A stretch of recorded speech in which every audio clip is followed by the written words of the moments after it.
El tema de esta predicación: ¿por qué los cristianos dudan? Ese es el tema.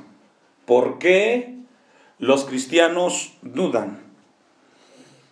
Sabe que a lo largo de la historia de la humanidad y de lo que encontramos registrado en la Biblia, todos los hombres y mujeres de Dios en su vida en algún momento han dudado de las cosas que han escuchado de parte de Dios. Yo no sé si esta tarde usted está en este lugar y es escéptico o duda de las cosas que Dios le ha hablado a usted. Vamos a ver esta tarde, con la ayuda de Dios, un pasaje en el cual encontramos a uno de los hombres más importantes que Jesús mencionó, que no había habido un hombre como Juan el Bautista. Mateo capítulo 11, versículo 11, dejo un apartado ahí. Encontramos una declaración de parte de Jesús haciendo referencia a Juan, que era un hombre por encima de todos los grandes hombres de Dios que encontramos en la Biblia. Nunca había visto en esta tierra un hombre con las características de Juan. Por encima de Moisés colocó Jesús a Juan. Por encima de David, de Josué, de Elías, de Salomón. Dice Mateo 11:11, de cierto os digo, entre los que nacen de mujer, no se ha levantado otro hombre mayor que Juan el Bautista. Una declaración profunda que encontramos de parte de Jesús en relación a Juan el Bautista. Dice el pasaje, de los que nacen de mujer. Un hombre que ha estado en esta tierra, que ha caminado en esta tierra. Jesús colocó a Juan por encima de cualquiera.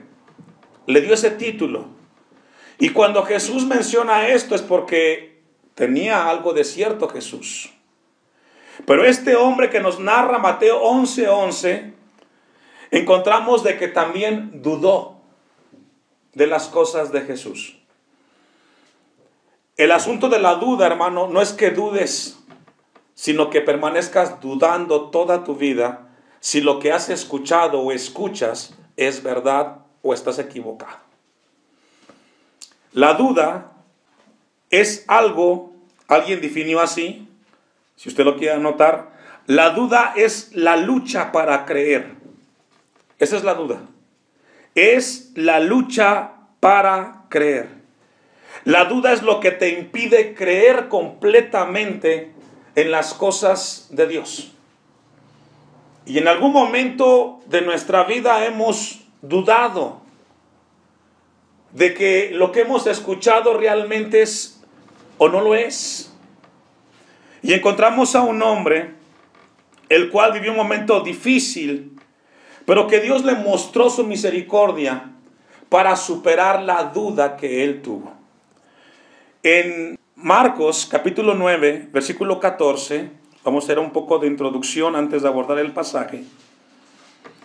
Marcos registra un incidente, Marcos 9:14, en el cual Jesús atendió la necesidad de un niño que estaba poseído por un demonio y que Jesús lo sanó.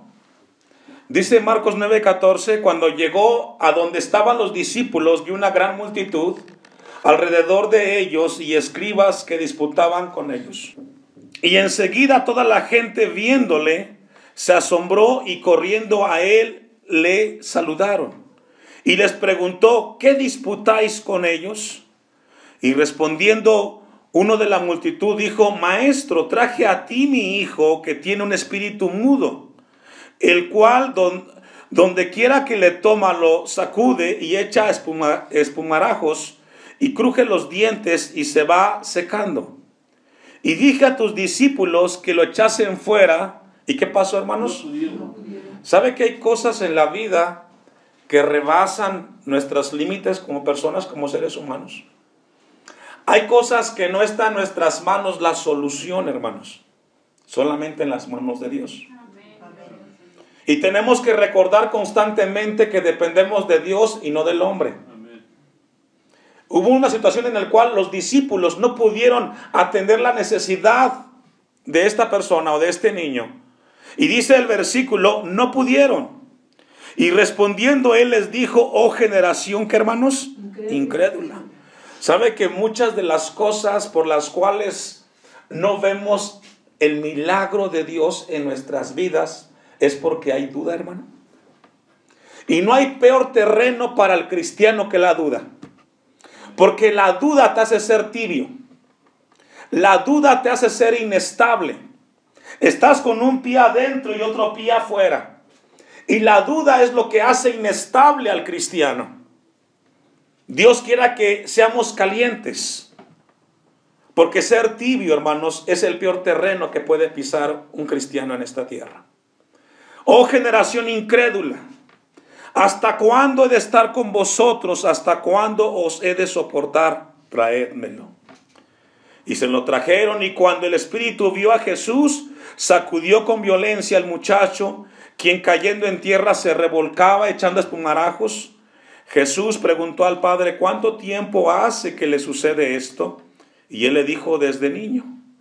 Y muchas veces le echan el fuego y en el agua para matarle, pero si puedes hacer algo, ten misericordia de nosotros. ¿Y qué, hermanos? Ayuda. Y qué hermoso es cuando el ser humano dobla su orgullo y reconoce que solamente Dios puede ayudarlo. ¿Sabe que muchas veces es el orgullo el que nos aleja del amor y de la misericordia de Dios? Doblegar nuestro corazón y decir, Señor, he buscado en tantos lugares, pero solo tú puedes ayudar mi necesidad. Versículo el 23, Jesús le dijo, si puedes creer, al que cree, ¿qué hermanos? Todo le es posible. E inmediatamente el padre del muchacho, texto 24, clamó y dijo, creo. ¿Y qué dijo, hermanos, el padre? Esta es una declaración un tanto extraña. Ayuda mi incredulidad. Todos los seres humanos, incluyendo los cristianos, tenemos dentro de sí esa duda hacia las cosas de Dios. Y esta tarde Dios quiere que aprendamos de parte de su palabra que podemos superar la duda, porque el peor terreno es quedarnos dudando de las cosas de Dios. Usted no viene a perder el tiempo cuando viene a la casa de Dios. Usted está invirtiendo su tiempo en el mejor lugar, que es Dios, hermano. Amén. Y jamás puede dudar.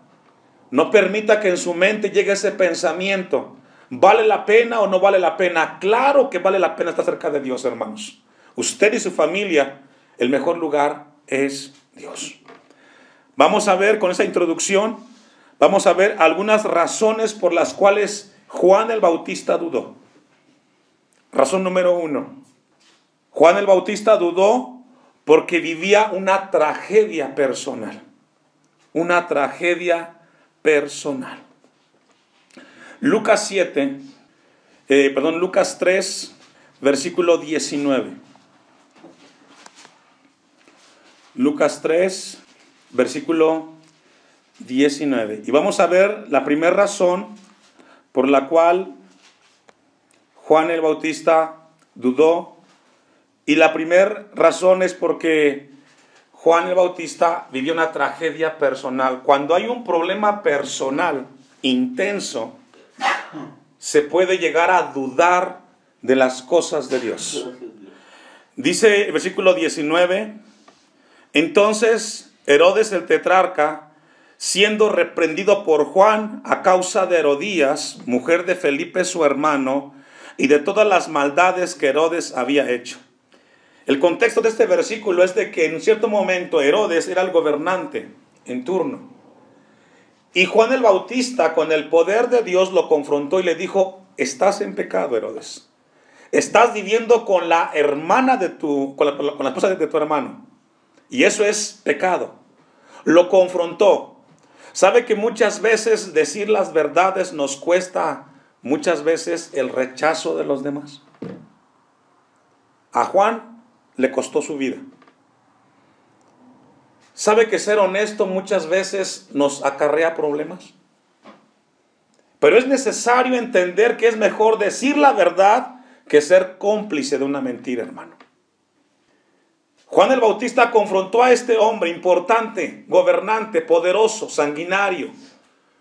Y lo confrontó y le dice de mujer de Felipe su hermano y de todas las maldades que Herodes había hecho. Es decir, Juan fue un hombre que Dios levantó para confrontar la vida de este Herodes. Decirle sus verdades.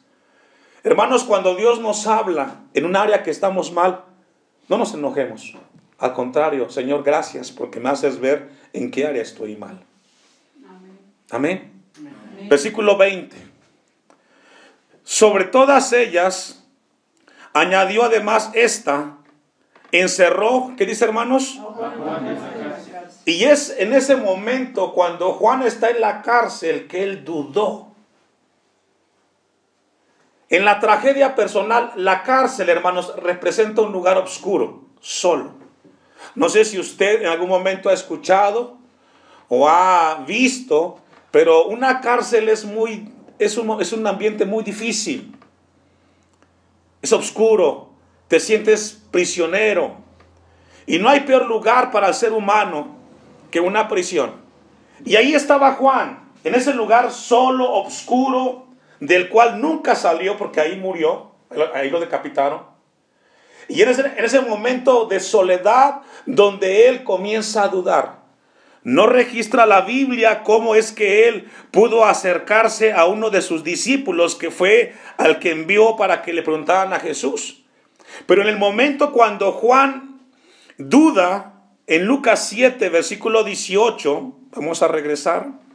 Ya encontramos, o vimos de parte de Dios, que Juan estaba en la cárcel cuando él envía a sus discípulos. Dice Lucas 7:18, los discípulos de Juan le dieron las nuevas de todas estas cosas. Y llamó Juan a 2 de sus discípulos, no sabemos quiénes son, pero llamó a 2 de sus discípulos. Estaba en prisión mucho tiempo y seguramente él vivió un momento difícil ahí. Versículo 19, y los envió a Jesús para preguntarle, ¿eres tú? Y eso es una muestra de duda, hermanos.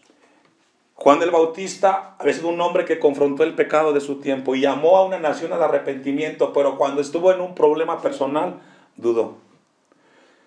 Muchas veces nosotros viviremos problemas personales, los cuales nos pueden llevar a dudar.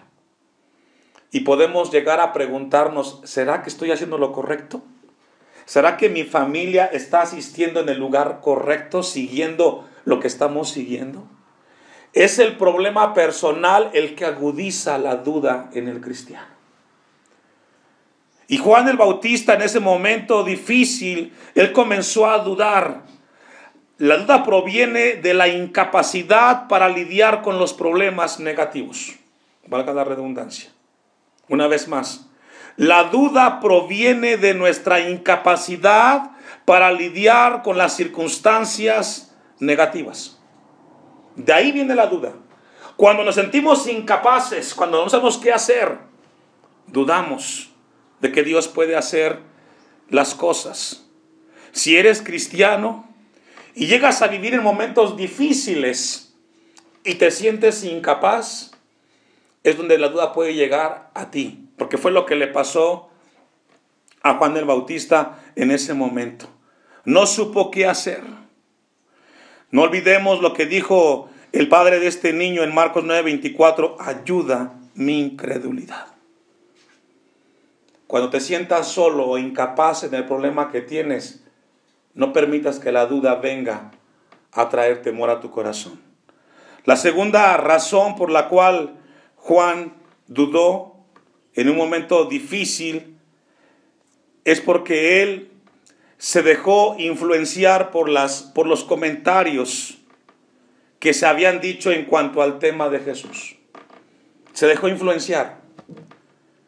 Vamos a ir al Salmo 22. Salmo 22. ¿Sabe que muchas veces llegamos a dudar de las cosas de Dios cuando nos dejamos influenciar por otras personas, por lo que los otros dicen. No, hermano. No permitamos que las voces de otras personas vengan a intimidar lo que Dios viene haciendo en nuestros corazones. Dice el Salmo 22:1, Dios mío, ¿por qué me has desamparado? ¿Por qué estás tan lejos de mi salvación y de las palabras de mi clamor? Dios mío, clamo de día y no respondes, y de noche y no hay para mí reposo. Y encontramos a un salmista, el cual se siente solo.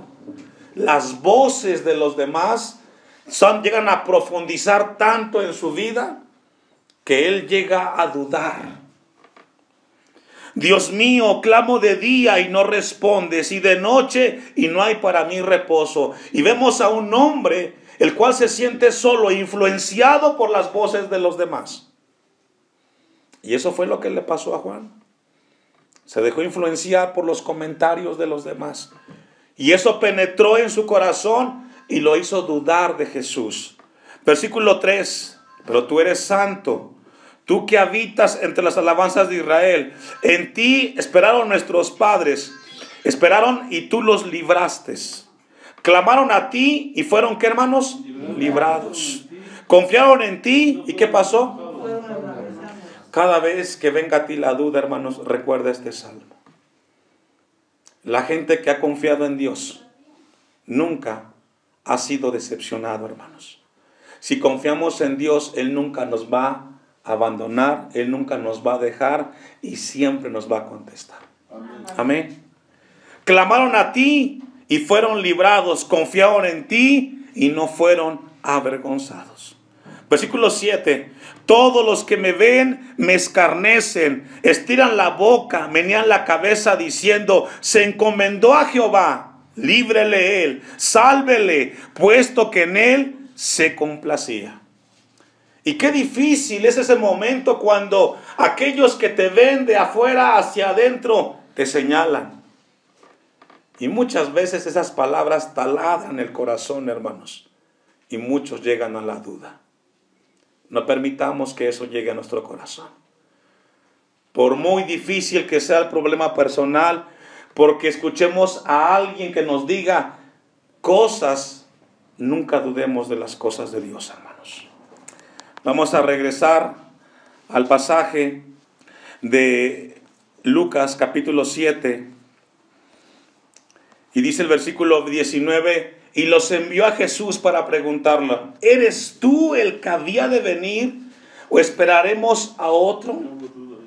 Y allí encontramos una duda profunda en un hombre de Dios. Porque según el pasaje que hemos leído, nadie más se levantó por alto como Juan el Bautista.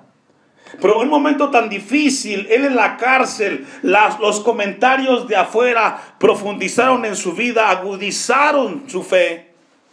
¿Eres tú el que había de venir o esperamos a otro? Hoy mucha gente con el paso del tiempo se ha regresado al mundo, hermanos, porque han dudado. Muchos de los que hoy no están con nosotros es porque dudaron y no se mantuvieron firmes hasta el final. Y eso los tiene fuera y lejos de Dios. Juan en ese momento de duda, él se preguntó y le preguntó a Jesús si era el que tenía que venir o tendrían que esperar a alguien más.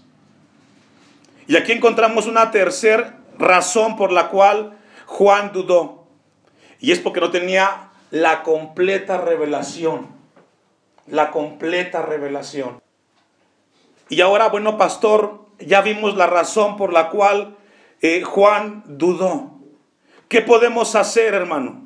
¿Qué podemos hacer, pastor, para poder confrontar la duda?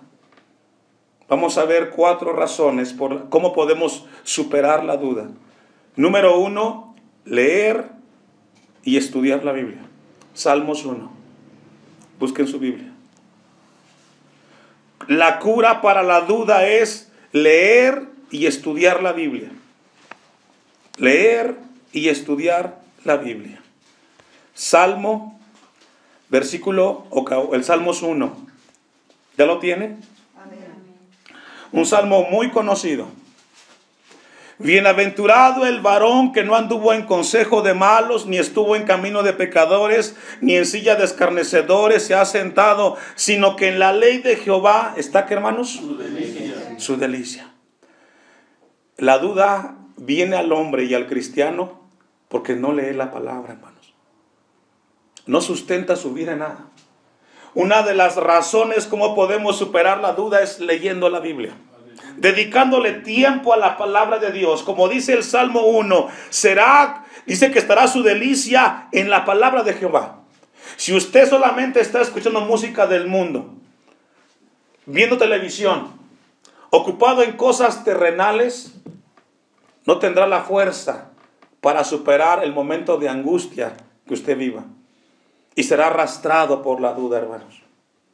Dice el versículo 2, sino que en la ley de Jehová está su delicia. No le cuesta, no es una carga. Él disfruta el momento de leer la palabra de Dios.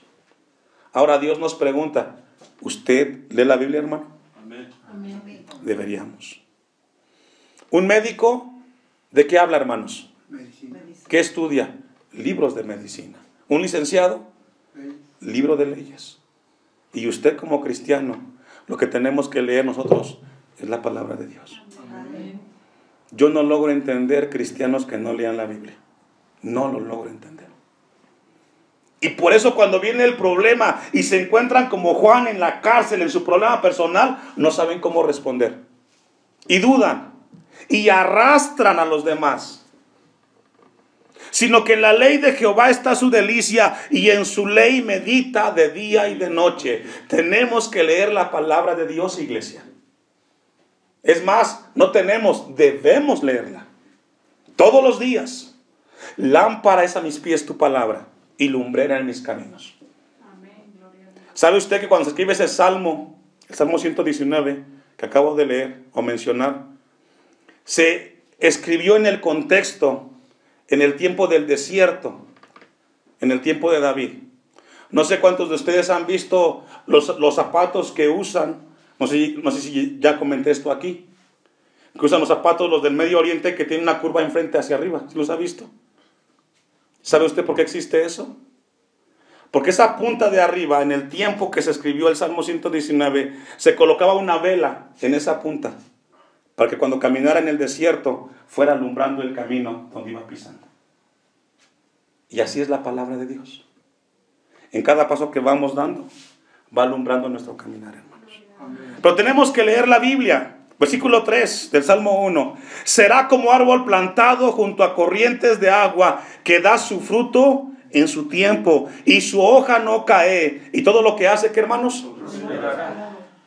No habrá prosperidad si no hay lectura de la palabra, si no leemos la Biblia, hermanos. Esta tarde Dios nos llama a nosotros. Si queremos que la duda se vaya de nuestras vidas, tenemos que escudriñar la palabra de Dios. Tenemos que darle tiempo a la palabra de Dios, hermanos. Yo le animo a usted como iglesia que seamos una congregación que lea la Biblia, que la estudie, que la escudriñe, que se alimente de las promesas de Dios. Amén. Porque ¿sabe qué, hermano? Le llegará como a Juan el Bautista un momento a solas, en la oscuridad. Porque cuando llegan los problemas, golpean con fuerza la vida del hombre. Y se siente solo el hombre. Y es ahí cuando duda de las cosas de Dios. El Salmo versículo 3 dice, y todo lo que hace prosperará.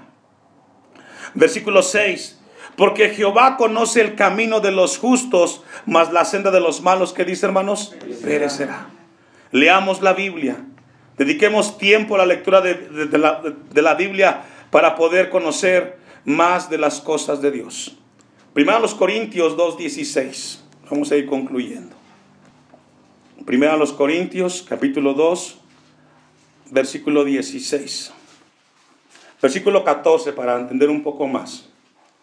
Pero el hombre natural no percibe las cosas que son del Espíritu de Dios.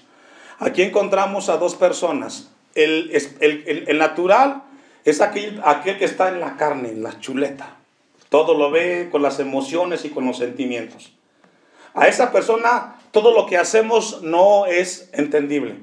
Yo no puedo entender como ustedes van cada jueves al culto. ¿Qué se ganan allá? y siempre nos están criticando. Él no entiende que el jueves hay bendición aquí en la casa de Dios.